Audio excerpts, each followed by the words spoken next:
Welcome, everyone. It's great to see that there are so many participants joining us in this, our third webinar. As many of you have participated in the previous webinars, you know that this is organized by the project Baptism in Times of Change, which is a joint Nordic project on baptism between the evangelical Lutheran churches in the Nordic countries. I encourage you to look at our website, churchesintimesofchange.org. There you will find more information on the project, and please look at the annotated bibliography, which is where we have collected most of the material produced on baptism in each of our countries during the past 20 years. There you will also find introductions to each respective country and the context of baptism, and you will also find comparative analysis based on the typologies in the annotated bibliography, such as a comparison between the Nordic countries concerning liturgy of baptism, or baptismal education, or campaigns on baptism. In the previous two seminars, we have focused on statistics and the qualitative dimensions of such numbers. That is, we have focused on parents, and we have focused on children, teenagers, and adults getting baptized. But what about those who baptize? What are some of the church's views and practices? How do the different liturgies relate to each other? In today's webinar, we will focus on some of these aspects, and primarily the relationship between baptism and the blessing of a child as a specific ritual or rite. And with us today to talk about this issue are three guests. From Iceland and the Evangelical Lutheran Church of Iceland, we have Bishop Emeritus Kristján Valur Ingólfsson. From Sweden, we have Kristina Grenholm, Secretary for the Church in the Church of Sweden and Professor of Systematic Theology.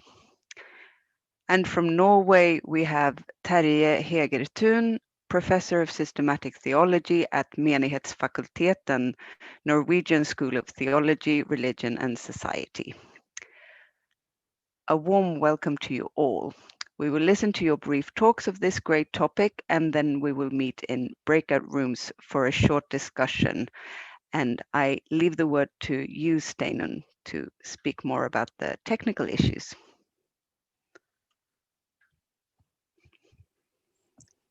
Yes, if you have all been registered, you should, as Jonas has been pointing out, make sure that your name that is displayed here is the same as the name you registered with,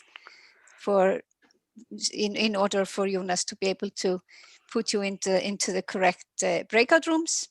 If the name is different, you can change it by moving your pointer to the right corner of your picture, and where the three dots are, you will find a list that includes rename. Later, if you want to, after the breakout rooms, we will have time for discussion and questions to the plenary. And you can submit a question either by submitting a question in the chat function to all, or you can submit it specifically to me. And I will then sort and relay the questions to Karin and the board. Thank you. Thank you. I now leave the word to Bishop Kristján Valur Ingólfsson. Yes, hello. I'm very pleased to be in this beautiful group, I see. While I have this PowerPoint presentation in the hands of Jonas, I'm not going to read every word which is written there, but just talk a little bit about the things that we've written there. Could you show me the second one, because I don't need this first.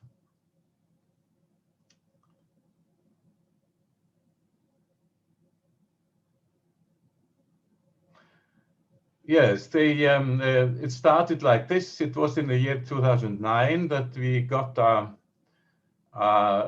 inquiry about the possibility to bless a child when there was not a mutual agreement regarding baptism, because the parents did not share the same faith. Next. The recommended procedure was to have a Thanksgiving service for the newborn child and signatio crucis. We call it prim signing, and we choose this word because of what we were going to do, and also because it's known in Iceland. It's like that the so-called Vikings, that they were, some of them got this prim signing to have the possibility to deal with the Christians. So that's what we did. Next. We found, I knew it from the Church of England, that they had a ritual that was blessing of a newborn baby, and also the first sign of the cross. So this is what we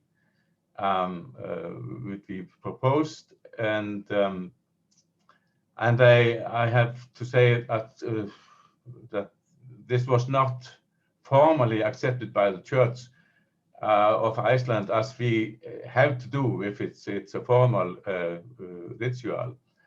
But we found that it was necessary to be able to meet the wishes of parents who have different beliefs, but wish to receive a blessing for the child.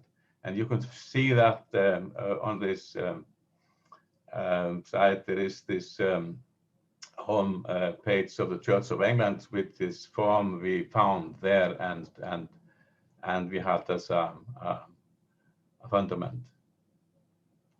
Okay. The committee emphasized that this rite is not a replacement for a baptism, and the parents must have the understanding that it would be the decision of the child to receive baptism later in life. Of course, this ritual could not be performed without full cooperation of both parents. And then this is the usual sentence that the Bishop of Iceland has acknowledged this right for trial purposes, and as such, it does not yet have the full endorsement of the Church.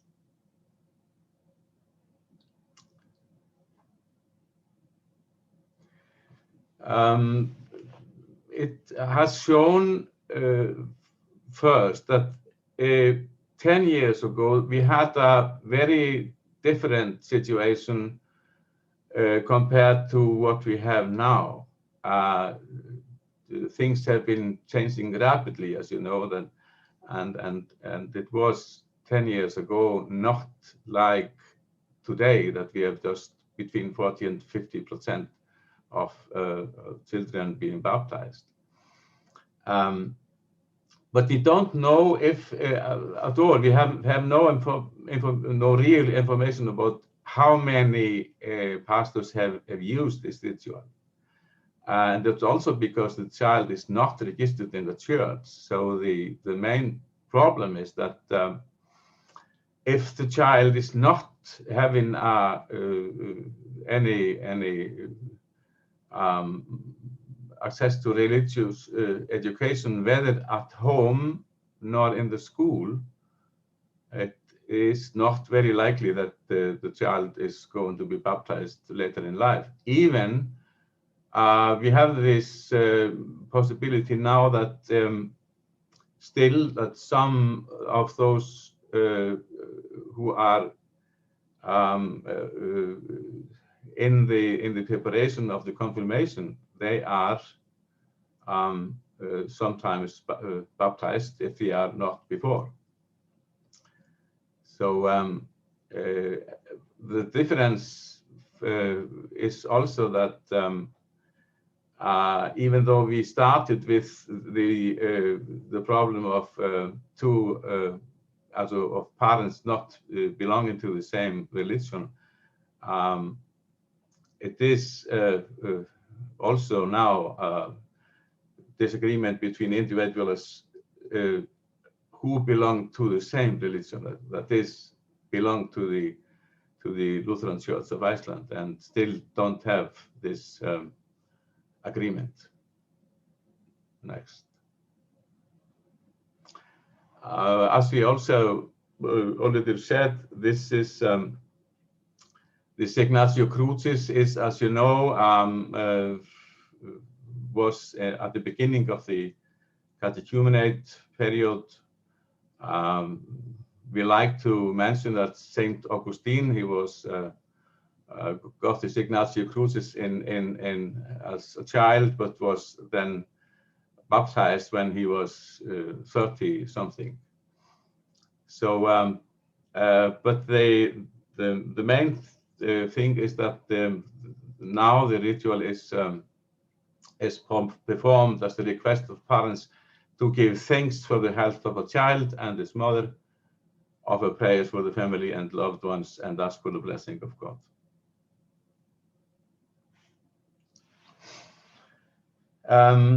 The purpose may be to accommodate parents with different religious backgrounds who acknowledge that the child may seek to be baptized later in life. This ritual may also be performed when the parents want to entrust their child to God and ask for the blessing of the church, but would like to baptize at a later point in time. It's also important to notice that this rite is not a name-giving ceremony. It is intended as a child has already been given its legal name. The structure of this ritual is like it says here, introduction and so on, and we can go straight to the next. We have there a part of the ritual that is to thank God for the life of the child and the health of the mother during pregnancy. And then we have this reading from Jesaja and the usual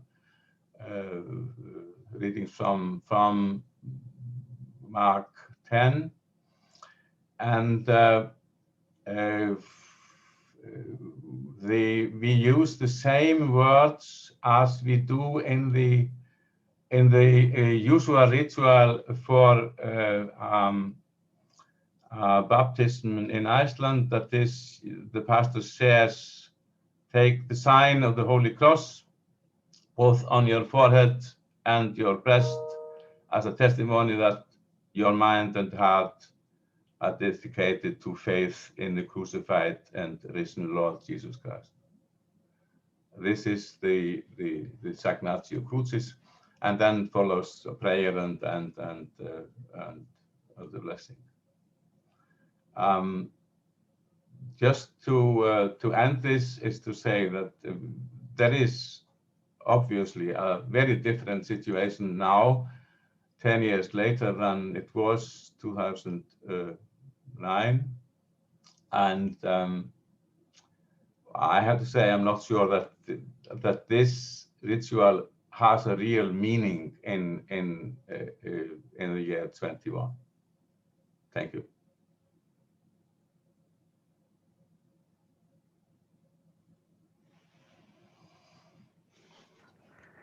Thank you very much, Bishop Christian. That was really interesting to listen to. Thank you very much. I now present Kristina Grenholm from the Church of Sweden.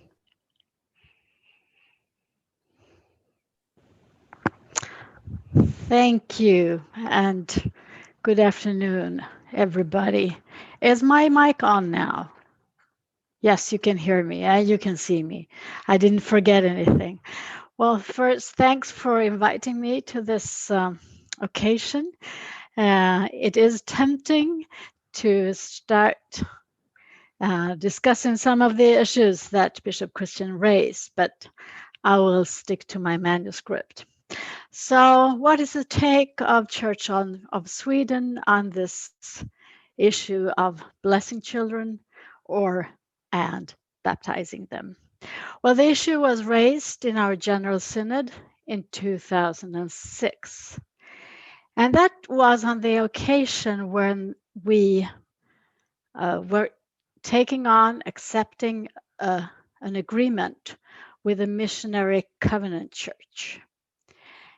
And as some of you may know, they have the ritual of blessing children, along with also baptizing infants.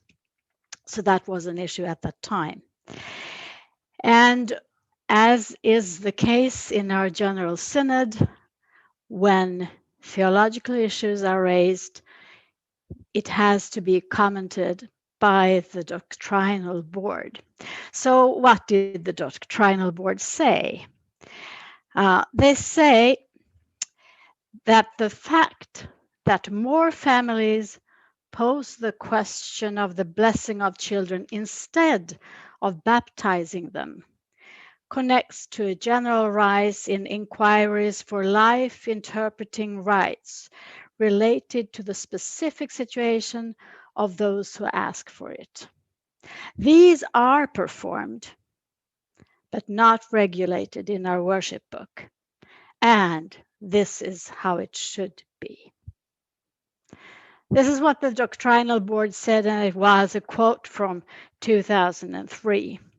And this view has been further confirmed in our new worship book from 2017. You can interpret that as a confirmation of this view. So what are the challenges that we perceive here? Because I think we are all also inspired by the Church of Iceland because we deal with these issues. It is a real question, so to speak. Well, there are at least 3 challenges that are hidden in this quote from the doctrinal board. And the first is the personalized rituals. The second is the relationship between baptism and confession or belief. And the third is the freedom of religion issue. I will address these or explain a little bit more about these 3 challenges, and then I will go through them again and tell you how we deal with them. So first, the personalized rituals. We can notice a tendency also concerning weddings and funerals and baptisms that people want the ritual to mirror the person who is in the center or the persons who are in the center. Before, the person was related to the well-known and shared agenda. The shared frame made the person visible. And now it's a little bit of the other way around. The agenda, the ritual, is adapted to the person in question. It is the person who forms the frame. And we have to ask, where is the limit between the personal and the shared? That is one of the basic questions of a church, of course. Second, relationship between baptism and belief. It shows that one of the most common questions that are sent to Church of Sweden, to our information center concerning baptism, is what is required from us as parents? How much do we need to believe in order to be able to baptize our child? And this, I think, also mirrors a tendency in society at large. We have a felt requirement for authenticity. We need to be authentic. So the question is raised, how much, in which way do we have to believe in order to be able to baptize our child? Now, this is, of course, also a basic question in the divide between 2 central views of baptism in the Christian tradition, the Baptistic view, and shall we call the other the sacramental view. And of course, this was the background for the question to be raised when we were moving towards an agreement with the Missionary Covenant Church. However, the difference between a Baptist tradition and a sacramental tradition is not easy to spell out. We used to use the words infant baptism in contrast to adult baptism. But we know that Church of Sweden is the church in Sweden who baptizes most adults. So those in the Baptist traditions, they baptize fewer adults. But when we baptize adults or youngsters, have we also changed our view, our theology of baptism? And of course, the question of the relationship between confession and baptism cannot be easily answered with a yes or no. It is a lingering theological challenge to deal with these different views of baptism in view of recent development. And third, freedom of religion. Many parents want the child to decide later. It's even considered not responsible not to let the child choose for herself or himself. So how do we deal with these challenges? Well, the first issue concerning the personalized rituals, we accept it. And that is very clear from our latest worship book from 2017. All through it, it is emphasized that it is a combination between what is shared and what is contextual. So this is clear in the ritual of baptism, which turns out to be one of our most inclusive rituals, where a lot of people can be included. They have roles. They don't only choose poems, they read them, they may even perform them. You can pour water, you can light the candle, you have all these different roles that we distribute among the participants, making it, in that sense, very contextual and very personal. And that goes actually for the other rituals too. And I think we have to wait for history to answer the question whether we went too far, whether this was a possible way of combining the personal with the shared agenda. Second, the relationship between confession and baptism. We, of course, keep up with our theology of baptism. And we can see it clearly from this statement that we did not accept a ritual of blessing children. I have to say we do bless children, but I think you understand that. But that we said no to the ritual is because, in contrast to a Baptist theology of baptism, which is compatible with, it's even logic, to have a blessing of the child who will later on be able to confess his or her faith and receive baptism. On the contrary, a sacramental view is not. As somebody put it, I think it was Karin the other day, that in our view, the baptism is the blessing. Now, what is really the difference if you ask it from a more popular perspective? If you think of the question as the question of ordinary people, ordinary believers, well, it can hardly be seen. That is the difficult thing, or one difficult thing. In addition, we do baptize youngsters also on their way to confirmation. And it is very difficult to tell a 15-year-old that in this baptism, it's only God who acts. You do nothing. Because as a teenager, you want to stand up to your ideals, you want to confess. So it's really hard to put theology through in practice in this sense. So what remains? Is it just pure formalism? No, it is not. Of course, theology never is pure formalism. The Baptist view, according to my interpretation, means that it is a problem if you later in life experience that you have lost faith, or you are not living a respectable life enough, you have also lost something of your baptism, because they are interconnected. A sacramental view, on the other hand, I can have serious doubts in my faith, in my respectability. I may have failed totally.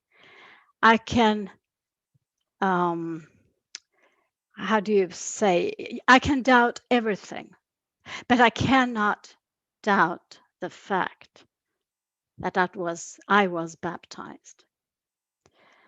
So this is, in my view, the most important thing about the sacramental view of baptism. And this was emphasized in the bishop's letter on Holy Communion in 2019, that we stick to the view that baptism comes first, Holy Communion comes next. And that is also a big issue in many of our congregations, where we have youngsters coming for confirmation training, and they are not baptized. And we want to celebrate the Holy Communion. So what do people do? Well, they think it's not really the sequence of things that is important. We invite everybody. So we invite also those confirmation youngsters who will be baptized a bit later. But the bishops have said, no, we stick to our theology. Baptism comes first, because you will always be able to trust your baptism, although you may not trust your worthiness for coming to the Holy Communion. So if the question is put, why keep up a distinction that can, so to speak, only be seen behind the scene? Well, how could we not? We have to be true to our tradition and to the inner logic of our theology for it to be coherent. But, and this is very important, it is combined, this view is combined with the ecumenical openness. This is the way we have our baptismal theology. But we welcome everybody who's been baptized in water in the name of the triune God as members of the church when they want to be. So it's not to say that it is only our view that is valid, but we cannot, so to speak, go outside of our own frames. Last, on freedom of religion. We have been challenged to work on what is really freedom of religion, because this way of approaching the question of whether I should baptize my child or not, or let it choose for himself or herself, of course it is a serious question. The freedom of religion is very important, but we had to study a bit more to get a bit deeper into the understanding of what freedom of religion means. And according to specifications of this human right, it is said that It is the human right to belong to a religion, to change religion, or leave a religion or conviction. So, what is often presupposed in discussions that freedom of religion means the right not to have anything to do with religion. That is not freedom of religion. The freedom is there to join, to belong, to be able to change, and to leave. And that is not challenged by infant baptism in our interpretation. Of course, we want the state to be religiously neutral, to treat all equal, no matter which view of life they have. However, there exists no such thing as a neutral view of life when it comes to persons. It may be an agnostic view of life or an atheistic view of life, but it is not neutral. So as parents or adults, we neither can nor should stay neutral in relation to the children of whom we have responsibility. Love and upbringing and care requires more, we say. And we need to teach children, as we need to teach children other things, we need to transmit faith to them, to let it be deepened and matured. And children have a right to spiritual development according to the Convention of the Rights of the Child. Of course, we want the children to take part of this blessing, this gift that faith is. But if you look at it from a more secular perspective, it is also important to have dealt with these issues of view of human beings, view of history, the deeper ethical questions that we have to approach as citizens, as human beings in this world, that you have dealt with it from some kind of perspective within some kind of frame. So, although there are challenges, the personalized rituals, the quest for authenticity when it comes to confession and baptism, and the very important issue of freedom of religion. Church of Sweden has chosen we preach, teach, and show baptism. And you can see if you study material that has come from our church over the past decades that we have been lifting up baptism more and more. And I want to take a last example from our worship books of 2017. At the very end of that process, we got a specific ritual for Easter night, Påsknattsmässan. We did have for Long Friday, Good Friday, Long Friday we say, Good Friday. We did not have one for the joy of Easter, although of course we celebrated the service, but there was no shared ritual. So this ritual was composed from what was already practiced in many contexts, but it was brought into our worship book. And in the center, of course, of the Easter evening or night is that we are reminded of baptism. We are renewed in view of our baptism.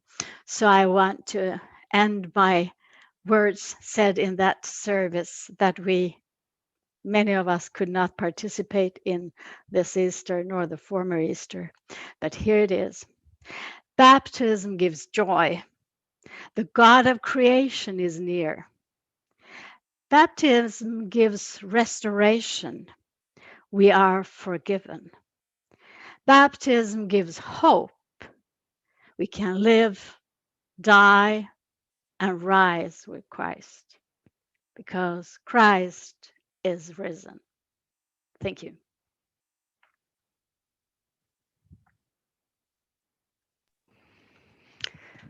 Thank you so much for your presentation. Kristina Grenholm.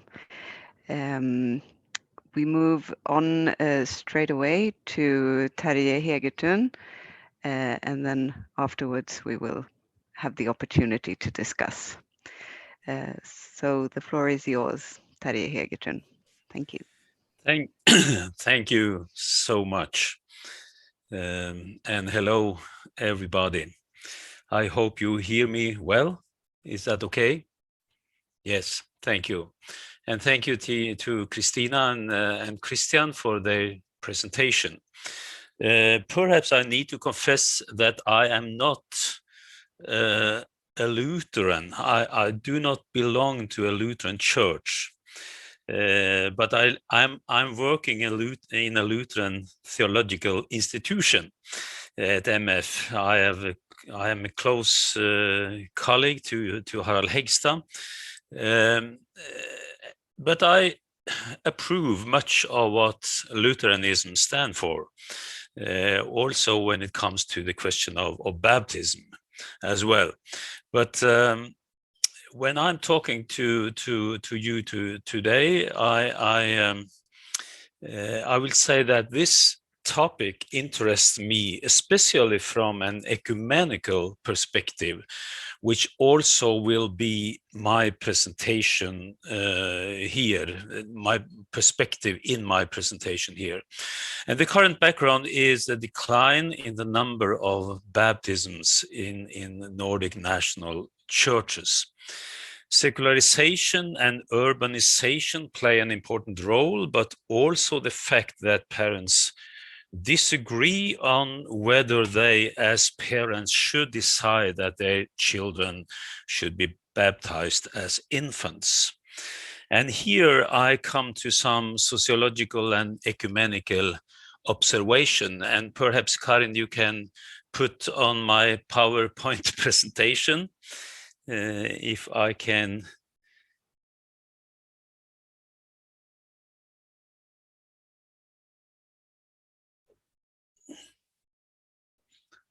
Good. You take the next PowerPoint. There are some sociological and ecumenical observation I will start with. My first observation is the interesting fact that modernism in a way has reached the majority churches. When Anabaptism and the later Baptist movement broke out, it was driven, among other things, not only by a conviction of the right understanding of the New Testament text, but also by modern ideals of religious freedom and by the demand for the self-determination of the individuals. Today, the national churches hear perhaps the same thing. We will wait with baptism so that our children themselves can decide whether they want to be baptized or not. The position is thus not necessarily a no to baptism, but more a no to the question of time when baptism should take place, as I can read the context. And then we have the inter-Christian conversation about baptism.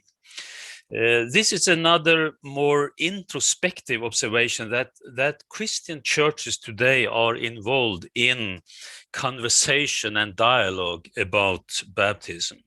It has given different churches a better theological understanding of what Christian baptism is all about. And I seem to observe that the polemic tone has been replaced by a more respectful conversation. We got impulses from each other. And out there, we got more and more cross-confessional families with young children.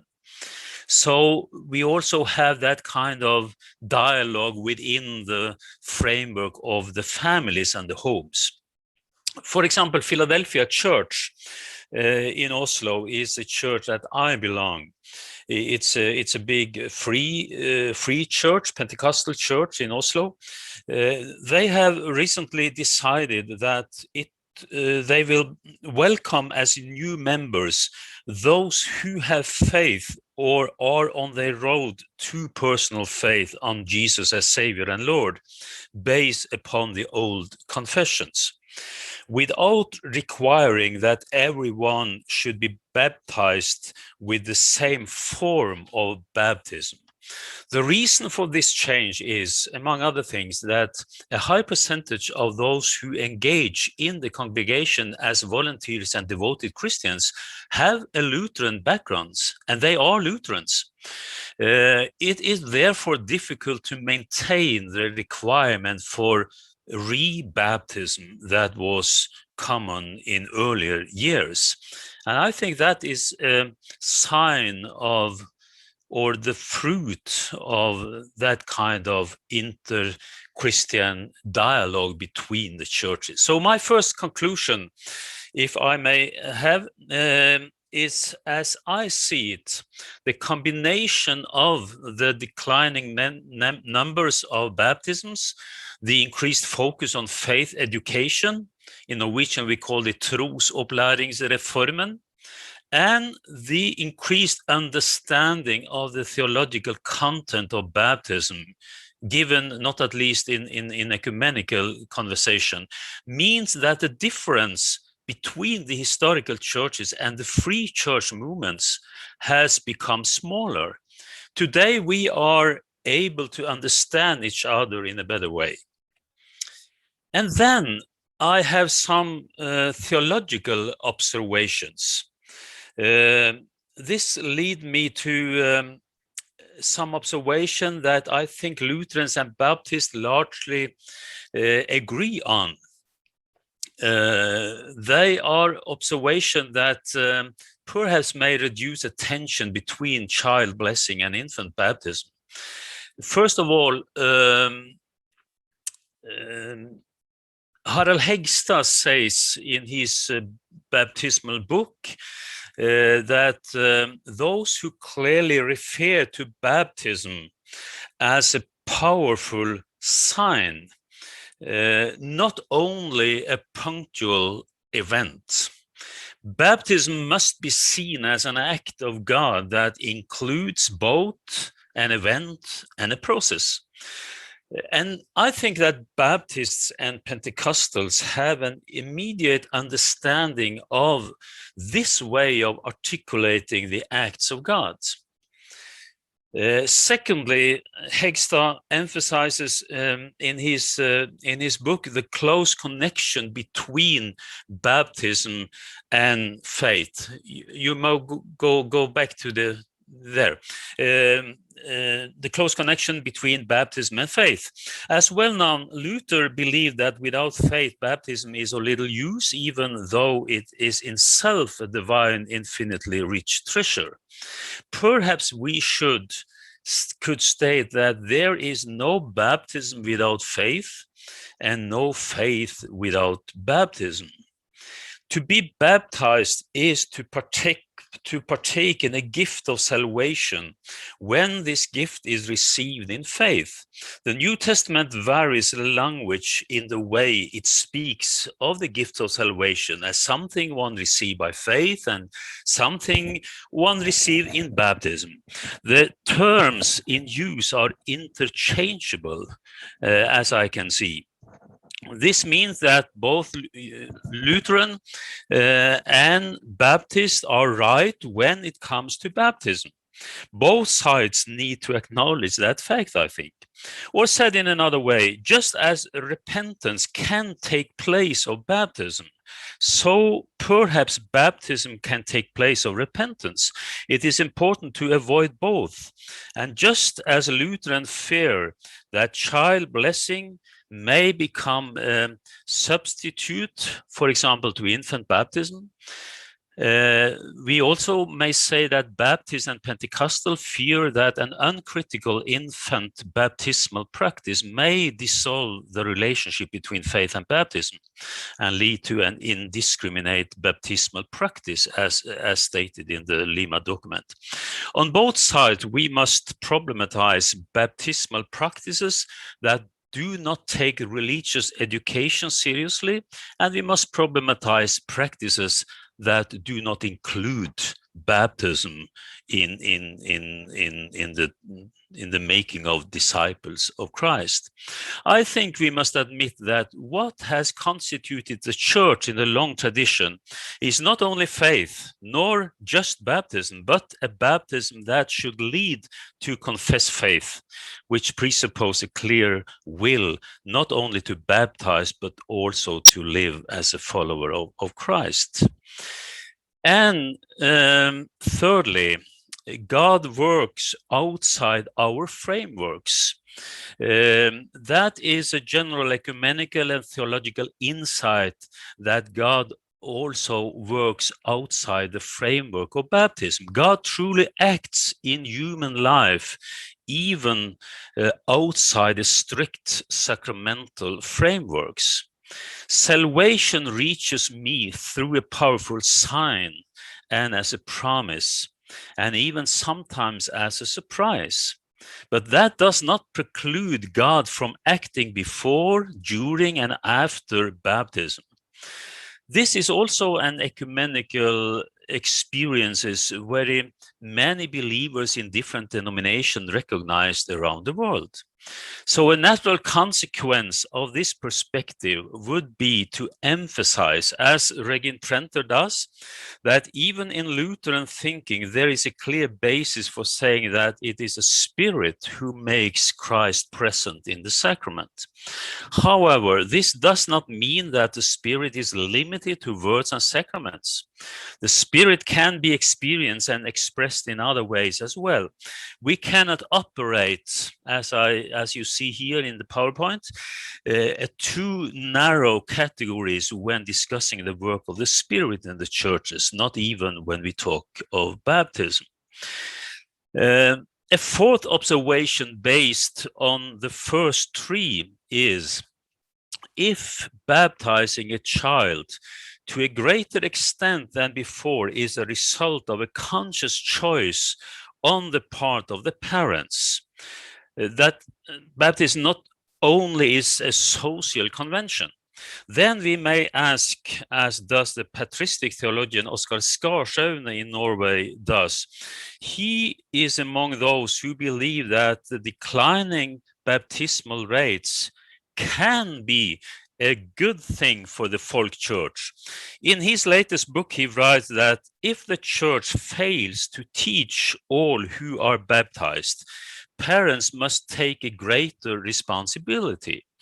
And if the parents feel free not to baptize their children, it may be because they know for themselves that they are not able to teach a child in Christian faith. They will not make a promise they are unable to keep.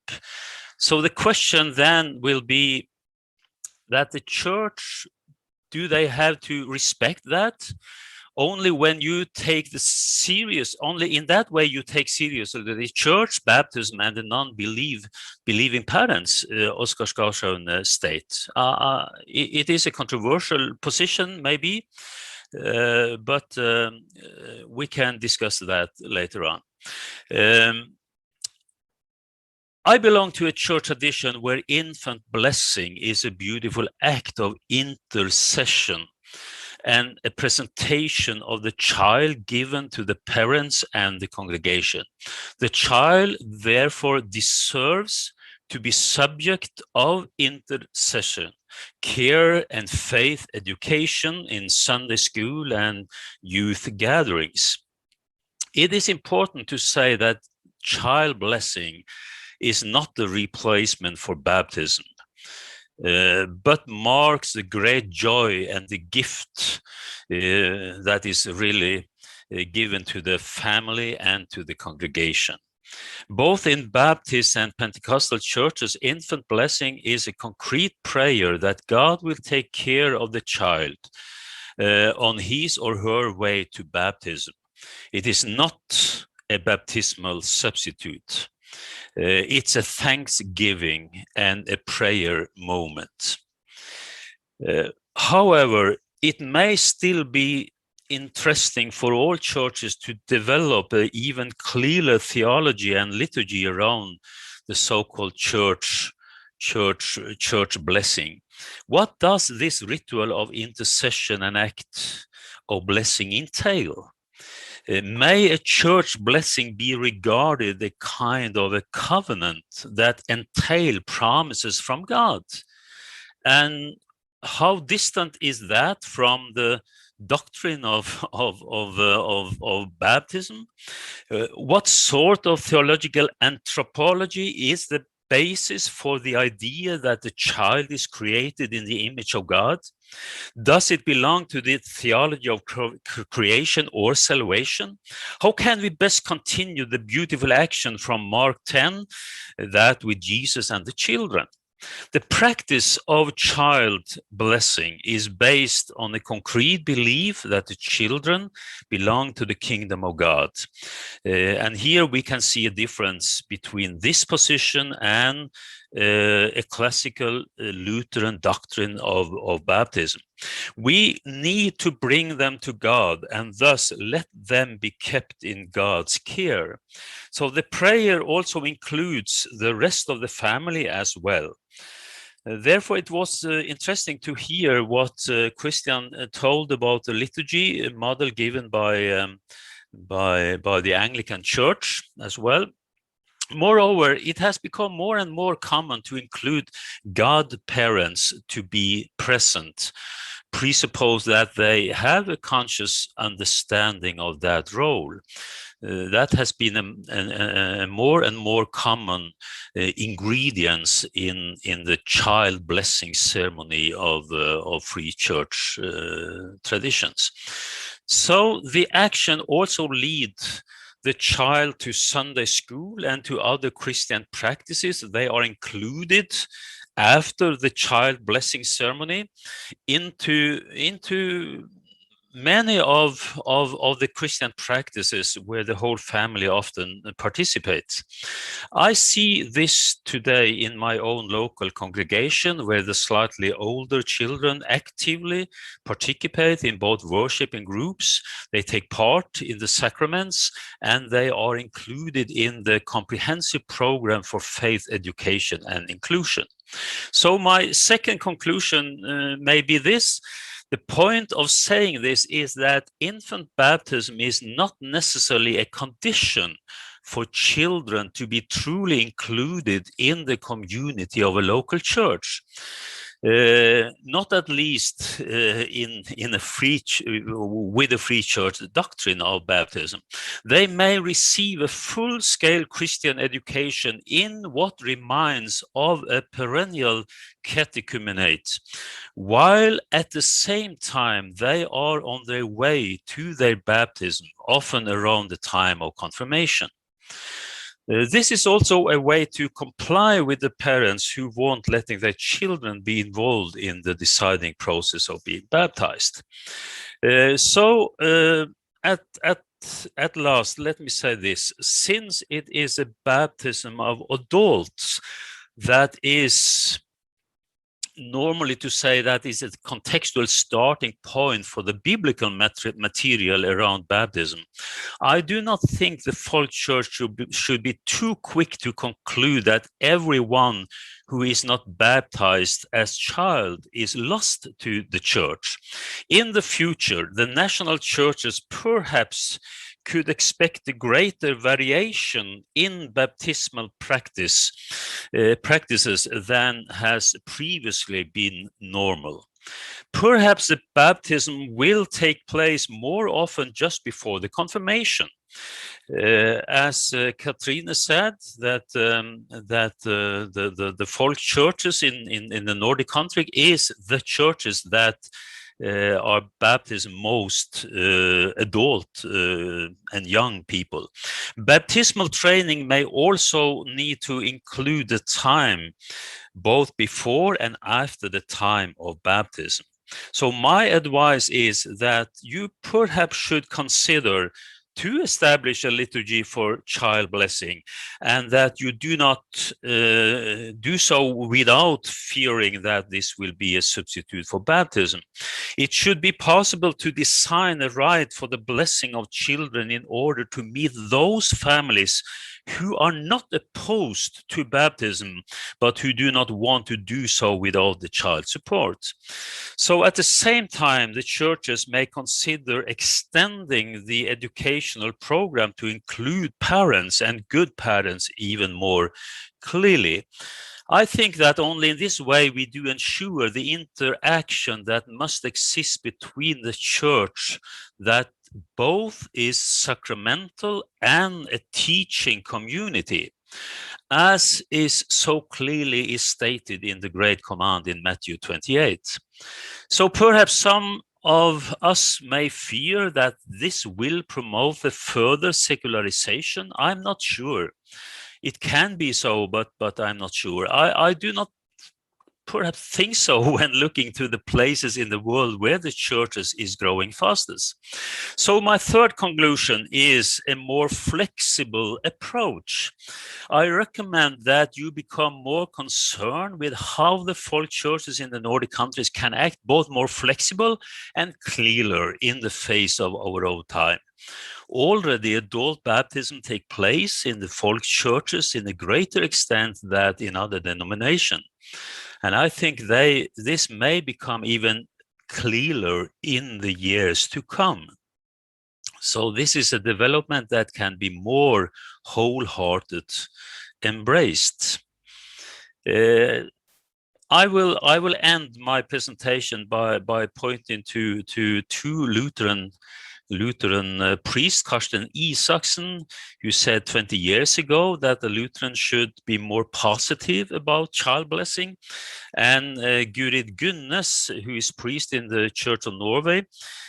She believes that the choice should not be baptism or nothing, because it is a turning point in the view of baptism. A child blessing could be a good thing because it gives the child and the parents a sense of belonging to the church from the earliest period of life.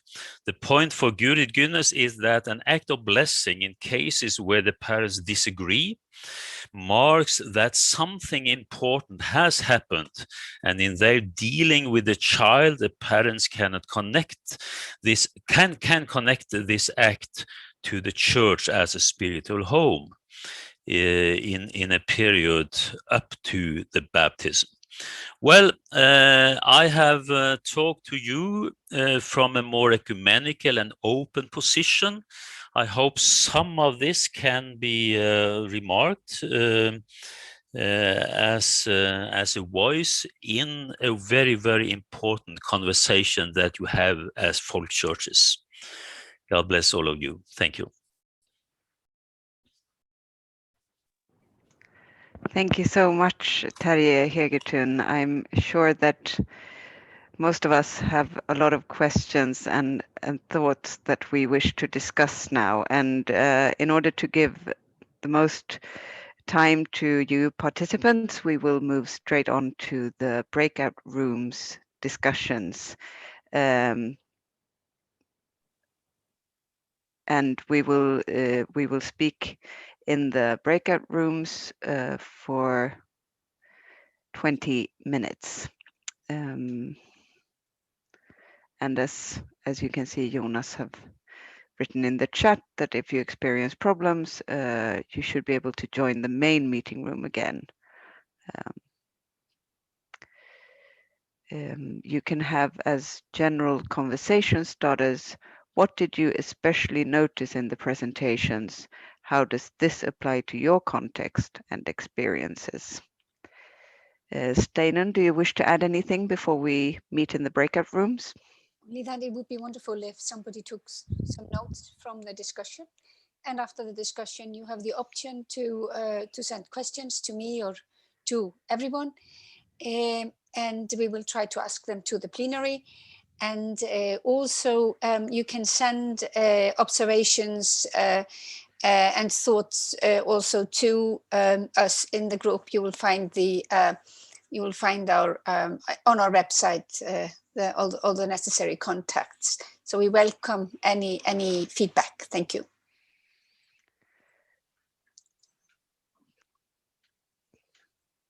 Great. See you in 20 minutes. Thank you.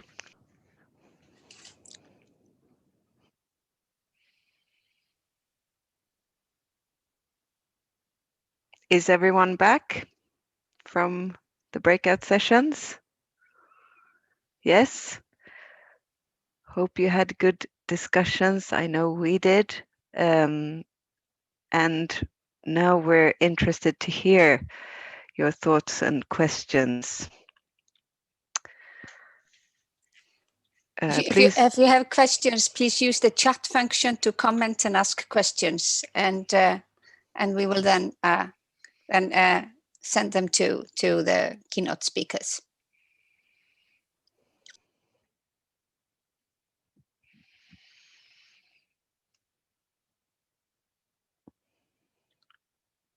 Do you wish to start, Steinar? Yes, I would actually like to start. I think that one of the discussions that was in our discussion room was about the ritual or no ritual. That is, why should we have a ritual or should we not have a ritual? And if a ritual is mirroring what the church teaches and preaches, should it not be lifted up and be in the liturgy book? And that was really my question, especially to Christina, that if as you, I think I understood you correctly, that the Church of Sweden does bless children, that are not baptized. Why not have the ritual in? And I would also be interested, because you mentioned, I think, Missionskyrkan, to know whether the Missionskyrka does that, and whether there is no discussion going on between the two churches about this.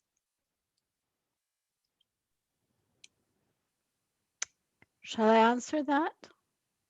Yes, please. Well, the first thing is that, yes, we baptize children and we bless children, but we don't have a common ritual for blessing children. So if somebody would come and ask for an act of blessing, inviting family, friends, that of course could be done. But that is within the limits or the responsibility of pastoral care. So because it is, according to our church and what I quoted from our General Synod and our doctrinal board, that it is not compatible with our view of baptism to also have this ritual of blessing children. Of course, it is compatible with our faith that we bless children, but it is another question of the ritual. On our relationship to the Missionary Covenant Church, it's easy. It doesn't exist anymore. It's the Ecumenia Church. What is it called in English? I forgot. But there is an English, the Uniting Church. The Uniting Church. And of course they have the blessing of children as their as part of their worship. And we don't have a problem with that others do it. The problem is that it is considered not to be compatible with our view of baptism. And as I said, it is not really only a thing about formalism. So yes, I agree with Terje that of course God acts outside our sacraments. God acts, the Spirit acts outside the sacraments, but the sacraments have been given to the church, and we have to live with them and practice them in a way that is true to our tradition. And that is where the delicate issues of theology comes in. And that cannot always easily be seen, but it is not incompatible with the belief in God working outside sacraments, of course. And I also would like to add that we do baptize people of all ages, and I do agree with what has been said on the importance of not limiting baptism to confirmation kids or to infants, but that we open it up. And as I said, we preach, we teach, we show baptism as much as we can. There's another question here for the Church of Sweden from Finland, from Tomi Kartunen. Does the Swedish 20th century tradition to have also non-baptized members in the Church of Sweden still have relevance regarding today's discussion? Yes, this is interesting, and this is part of, as you know, the ecumenical development, that Church of Sweden draw the conclusion that we should not have non-baptized members, but to become a member, you are baptized. We still have the possibility that you say that you have the intention to have the child baptized, or you have the intention to become baptized, but there is no membership that is not related to baptism. And the interesting thing is that Terje pointed to that in the Pentecostal tradition, there are more people who want to attend and belong to the congregation who are not and still not being baptized. But this has also, of course, been a part of the development in our church, and we still have members who have not yet been baptized, and that is how it is spelled out.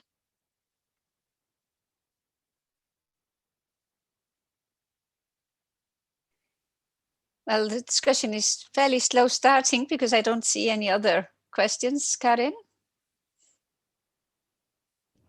Yes, we have,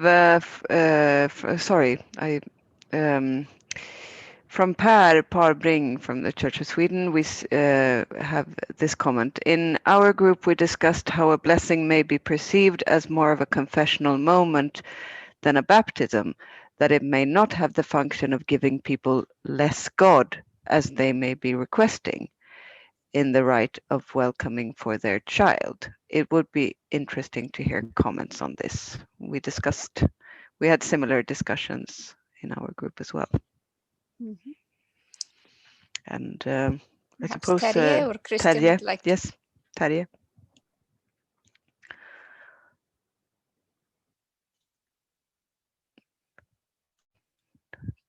Terje Hegertun.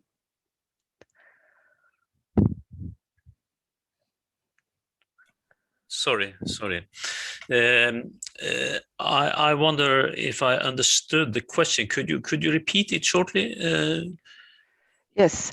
Let's see. We discussed how a blessing may be perceived as more of a confessional moment than a baptism, that it may not have the function of giving people less God, as they may be requesting in the rite of welcoming for their child.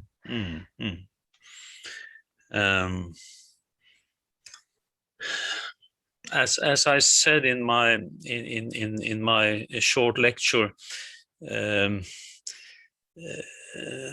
also in a free church movement, we underline that the blessing of a child is not the substitute, or nothing is something that we does instead of infant baptism. In free churches in the Nordic country, I think they are eager to say that we shall not. We have to distinguish clearly between the blessing of a child as an act of intercession and thanksgiving. so it is not a state of confession either. It is quite another thing than baptism, because it is not a question either baptism or blessing. In free churches, they practice both, but on different time in the life of the believer.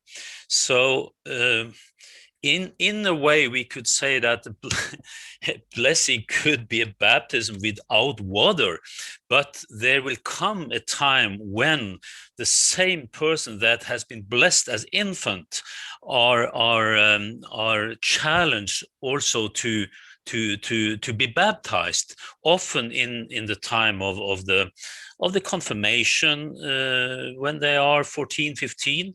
I have a grandchild, my oldest grandchild of 10 grandchildren. He is now in a time when he seriously consider whether he should be baptized, and he want to be that. He is 18 years now, so he has waited some years, but now he feels that he want to be baptized, but it is in a Baptist tradition, of course, no, I don't think that the blessing of children is not something more than just an intercession and a thanksgiving and a presentation of the newborn for the congregation, and a starting point for the education of that child within the framework of the church. And then the time will come when the same person are hopefully are going to be baptized. I have now several questions here. Wait.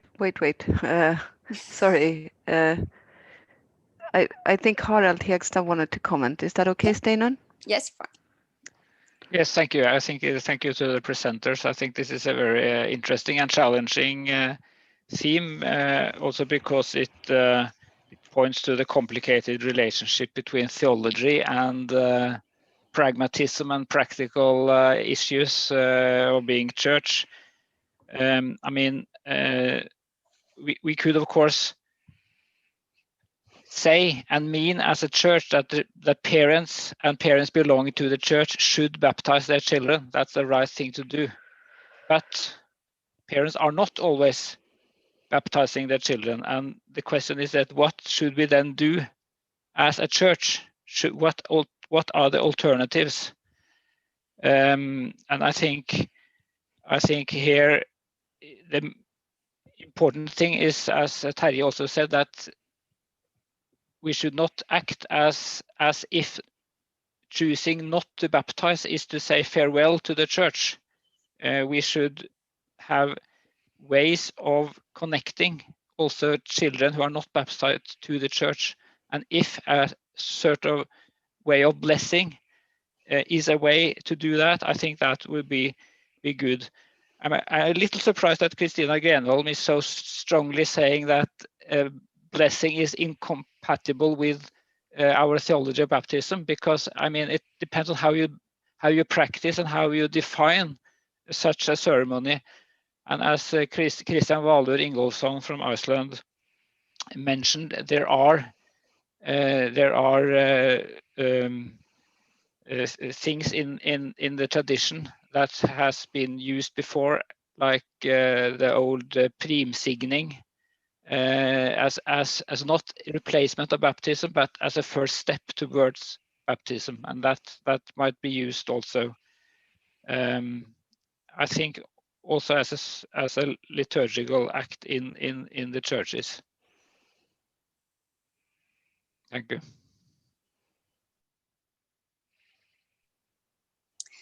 Thank you. I have here a question for Christian Valur from Oliver Jon Magnusson. Do you think the Signatio Crucis ritual in Iceland has become irrelevant now, and why would that be?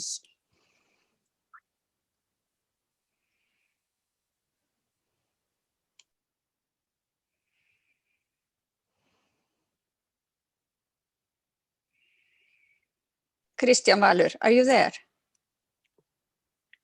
Unmuted. Now I'm here. Yes. Okay. I don't think this is irrelevant, but because Signature Crucis has always this meaning. This is you bring a child to God and gives the child this cross, and this is the beginning of a way into being baptized. I found it very important that was what Terje said about the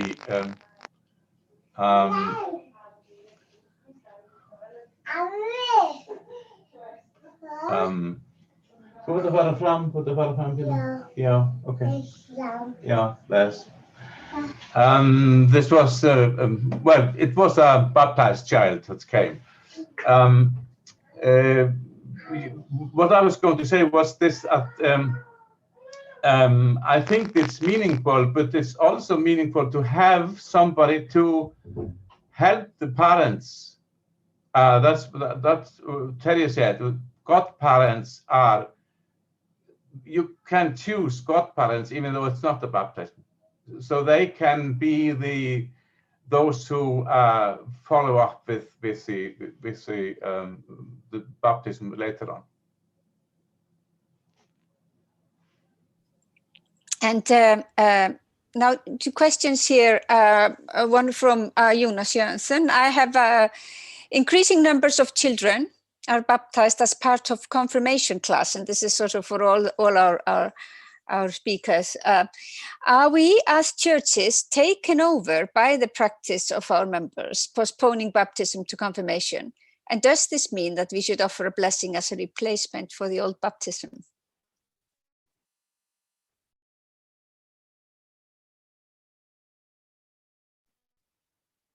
What do you think, Christina, Terje, Christian? I can start. I think what is common to all our countries is that less children or infants are baptized. The way we have approached it is to make baptism accessible the most we can. Because you don't have to, as Terje said, you don't have to be baptized as a child. Can you still be part of church life? Of course you can. Of course you can come.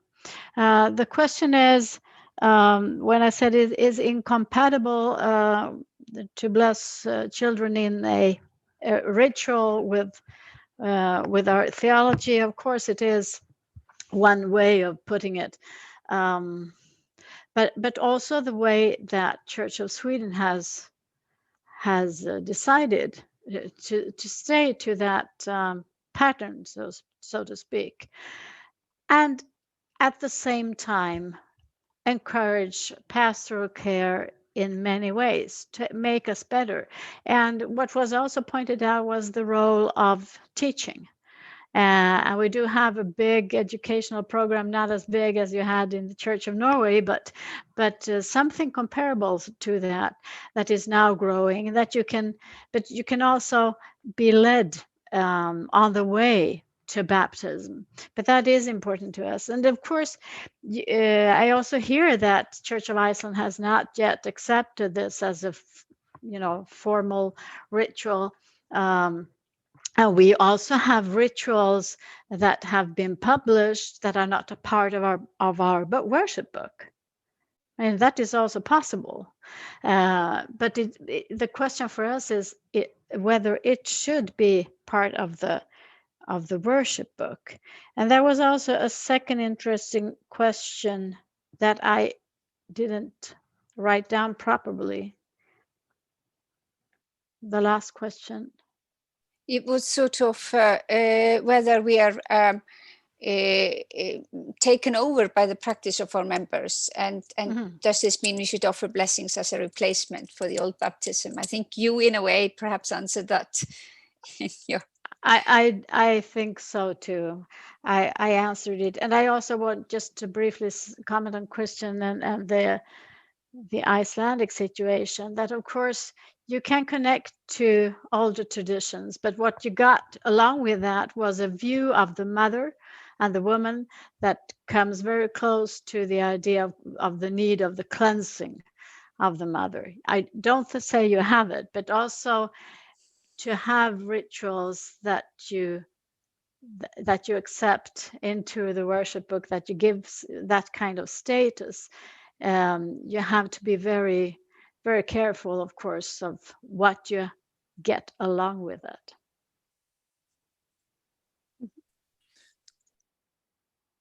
Any others who want to attempt this, or should we continue with more questions? There's a question here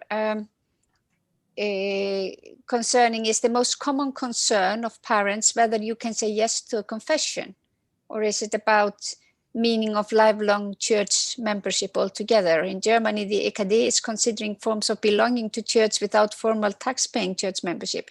Is that, I think here we will definitely have different rules in different countries. And I also want to throw in another question from the US, from Samgir.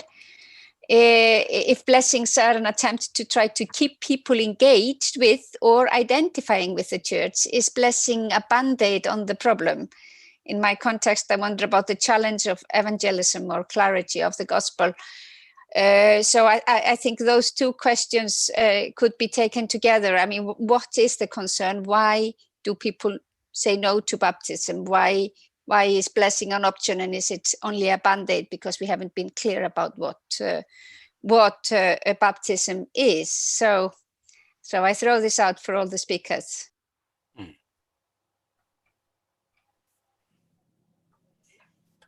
Well, if I could start,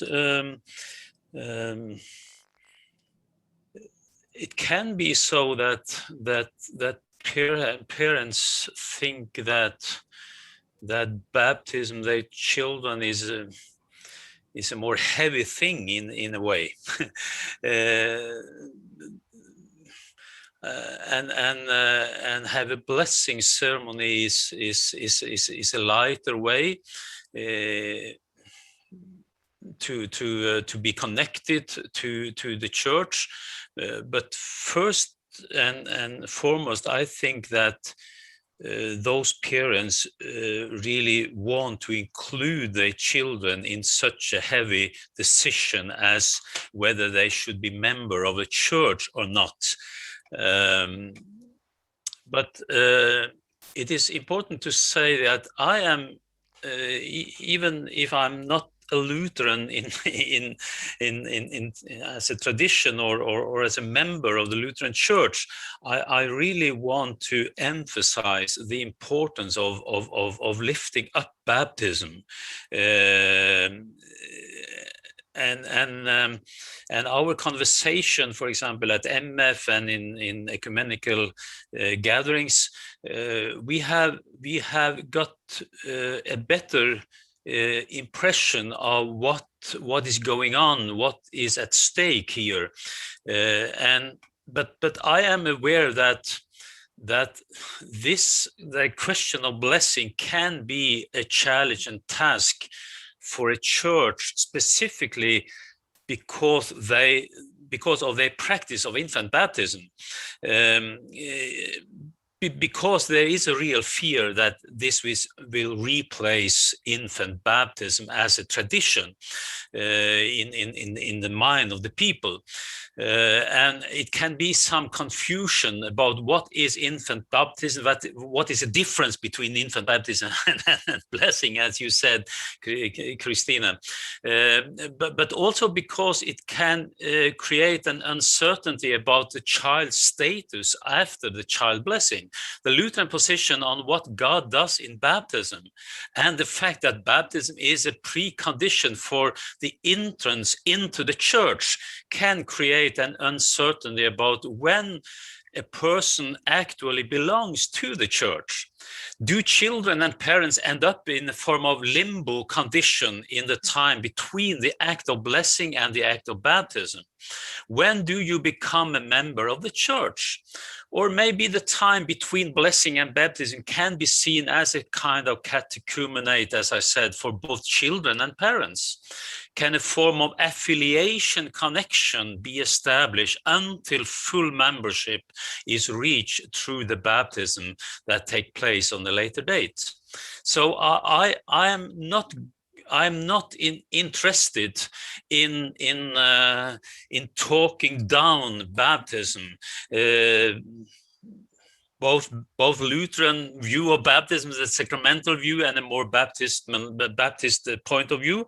I want to lift it up and say that it is very, very important. But we comes to these Christians from different angles, and we can communicate, because much of the problems that are facing us today, I think that is something that is common, not only for the folk church, but also for the free church movement in the Nordic countries.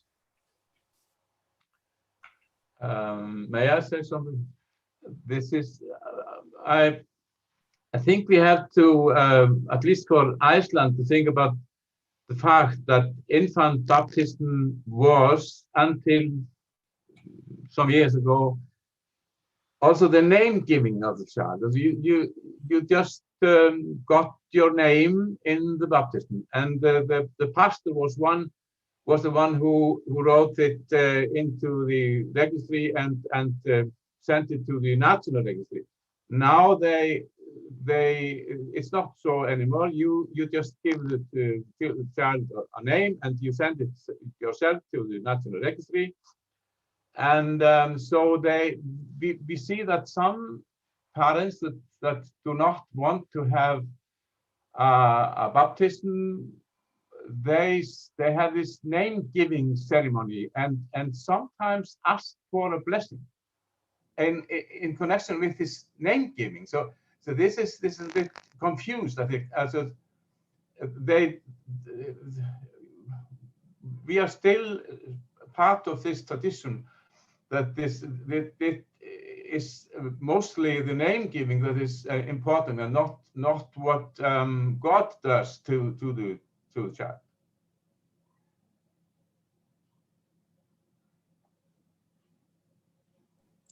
I want to recognize now that there has been some discussion on the chat about baptism about blessing as an option because of interreligious marriages and unions, and therefore increasing importance of having alternative to a formal baptism. So if you have, I believe this was the origin of the blessing ritual in Iceland came from such an issue. If you have comments or thoughts on that, and also I've seen if anyone wants to comment from their experience, then you just let us know in the chat, and we'll give you the voice.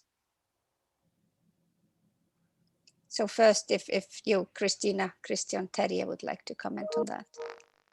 Well, that's very true. This is also the reason why we started this 10 years ago, because of the different religions. But this is, well, somehow this might be a solution to have this blessing. But then you have to be sure that both parents are willing to do it, but it is not always so that there is a consensus about blessing, even though it's not a baptism. I think it will be very interesting to follow what happens in Iceland concerning this. And one thing that I think the problems remain.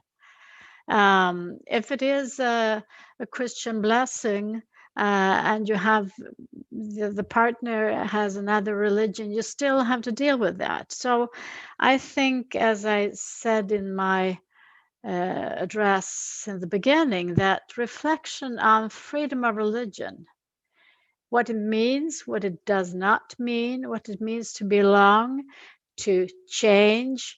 Of course, we have people who've moved between different Christian denominations and who also move between religions. And I think we have to approach that, but I don't think that going into sacramental theology is really the trick to deal with it, but to deal with these other issues. As Terje also pointed out, how does the Spirit act in the world? Of course, in very many different ways.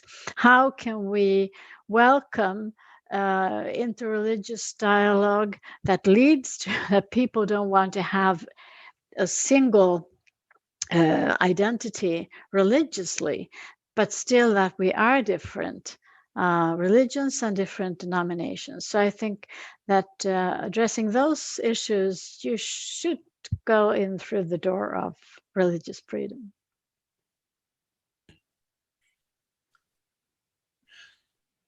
Yes. I think when parents come and say that they want to have their child blessed, it is first and foremost an opportunity and something that should be embraced, as I also hear you say, coming from the Lutheran Church, an opportunity to have a dialogue, to have a contact with those persons, and I want to ask Christina what Hans Christian says in the chat here. How would you respond on that? Why would it be a problem if blessing replaces child baptism as long as a child gets baptized later in life? Is that a very foreign reflection for you, Christina? I think I have been repeating many times that blessing children is no problem. The problem for us is what should be included in the worship book, as many other churches deal with that, and as you do also in Iceland. So I don't think it's a problem. What is a problem is that we think that many think that baptism is age-bound. We recently reviewed our webpage on baptism, and the Archbishop insisted that the first image, the first photo that comes up should not be an infant baptism. It should not be a confirmation kid getting baptized, but somebody else in another age. And I think that is the way we want to approach it. We are, as many of us here in the Scandinavian countries, very much doing theology from the perspective of creation, what God does to us all. And that is also very good and great, but we keep the sacraments quite strict. It has been shown over the last years. And I find it, being the secretary of our doctrinal board, I don't object. But I can see that you can also have other views, of course, but a church has to choose. So there's no problem if people have their children blessed. But baptism is something that we should cherish as a gift of the church. Thank you.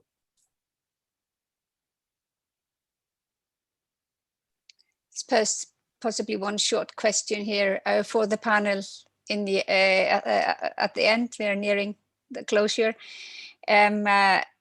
and there's quite a discussion in the chat, which I encourage you to follow and participate in. But theologically, what does a blessing ritual objectively do for a person is a question here from Oliver John. And this is for the panel. What does a blessing ritual objectively do for a person? It doesn't say whether you mean the child or the parents, but let's keep it open.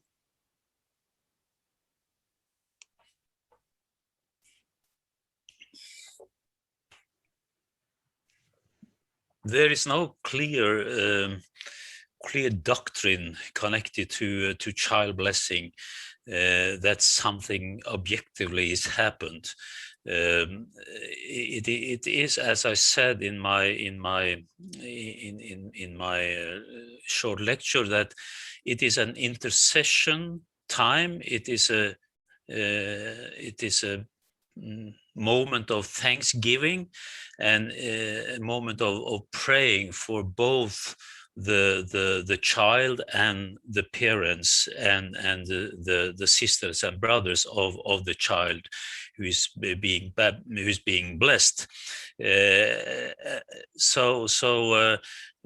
What's happened in the child is not something we can say. It is based on the conviction that the child already is a child of God, is object for the caring of God, and that they now are introduced before in front of the church.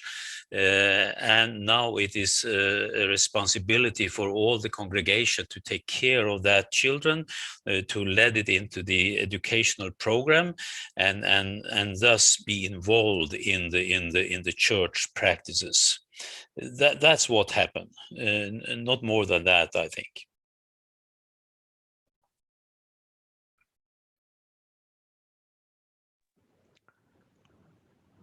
Well, in this, I agree with Terje in many ways. God blesses us, and that is big enough, and we can pass that blessing on. The wonderful thing is the promises given to us by God connected to the sacraments. That is also in covenantal terms, isn't it? It's also in blessing terms. I mean, we have the Baptism, Eucharist, and Ministry document that spells out, I think it's 5 themes. Our bishops, I think they ended up in 9 themes that are addressed in baptism and how it has been understood. So I think it's more on the feel of creation that when we speak of the blessing than when we speak of the sacraments, which add to that. Thank you so much, everyone. Thank you to our 3 main speakers, Bishop Christian Valor Ingolfsson, Kristina Grenholm, Church Secretary for the Church of Sweden, and Terje Hegertun, Professor of Systematic Theology at Menighetsfakulteten. This has been very interesting, and it's also very interesting to listen to all of you participants, both in our breakout room discussions and in the chat and the questions that you forward. I'm sure we could go on for quite a few more hours, but we have to finish now. And I encourage you to join us for our next webinar, which is on the 10th of May. So it's a bit longer now, a few more weeks. Please observe the weekday. It's a Monday, 10th of May, and then we will discuss the issue of campaigns and communication in our respective countries. Thank you so much for today, and write us an email if you have further comments. Is there anything that the project group wish to address before we leave? Simply thank you for the participation. Thank you so much. Thank you. For being And with you. Peace be with you. And also purple Easter tulips, since I'm not able to give you flowers or chocolate as a thank you for participation. Thank you. Thank you, everyone, and happy Easter. Thank you. Bye-bye. Bye.